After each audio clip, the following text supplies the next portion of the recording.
So I'm doing an upcoming podcast episode and it's all about motivation and how to get motivated. So what would you say motivates you? And if you're going to help another widow um kind of get motivated about life again, what would you tell her? Um, what works for me and maybe works for somebody else is that if I sat at home and moped, or if I didn't try new things or go back and do old things that I haven't done for a long time, I can literally hear my husband's voice in the back of my head going, "What are you doing? Get out there and go do some fun stuff. Your life isn't over. Get with it." So Yeah. he would be the one going, get up, get out, go do it. And then Yeah. my kids and my grandkids require it. So um, Yes. I just don't, yeah, I mean, I don't know, making him proud sometimes is my motivation, that he can look down and say, all right, she's doing all right. Yeah. Yeah. And not, I mean, I don't know. Obviously, I don't know how it works. Nobody does, but I do think he would just be livid if I just sat around and cried about, losing him. That would just make him mad. So that's really my motivation. I'm still trying to make him happy after this many years. Oh, that's Not that fantastic. that ever happens, does it? Marriage, we all try.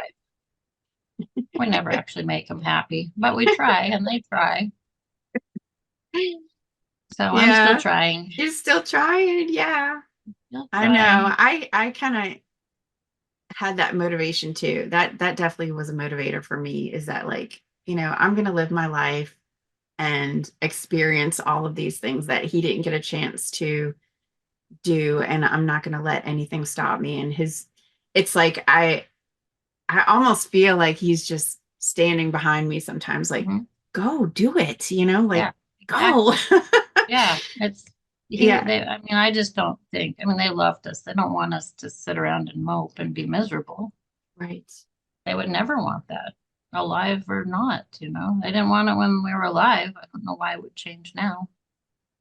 And some widows though they do feel guilty about living a happy life and they feel guilt about like a thriver's guilt or whatever you want to call it. Yeah, yeah. um I think I mean, I experienced a little bit of that, but you did. I don't, I think a little at first, you kind of feel like, why wasn't it me? Why was it him? Or, or what could I have done? Could I have saved him somehow? And I was Mm, told repeatedly, no, there was absolutely nothing I could have done.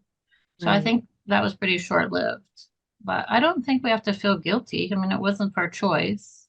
right. And, I believe that God knew the day we were going to die, the day we were born. So he just didn't tell me what day he was going to die, but he knew, God knew, and he had Yeah, a reason for it. And it was all part of a bigger plan. So I can't feel guilty about it. I still have a purpose and a reason for being here, and I've still got to go on and find that or do that.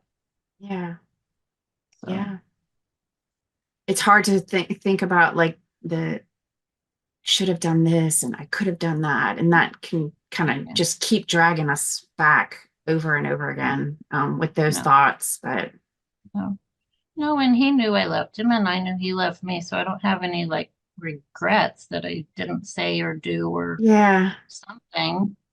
yeah, Um, I did the best I could at the time with, what I had to work with, and that's the best you can do as far as I know. yes, yes. So, no, I don't feel guilty anymore. I feel like quite the opposite, that I feel guilty if I don't keep doing things. Mm, I mm-hmm. feel like he would be mad and that would make me feel guilty. So Yeah, now yeah. You switch it I think around a little almost bit. reverse. Yeah, Yeah, I would feel guilty if I wasn't doing something.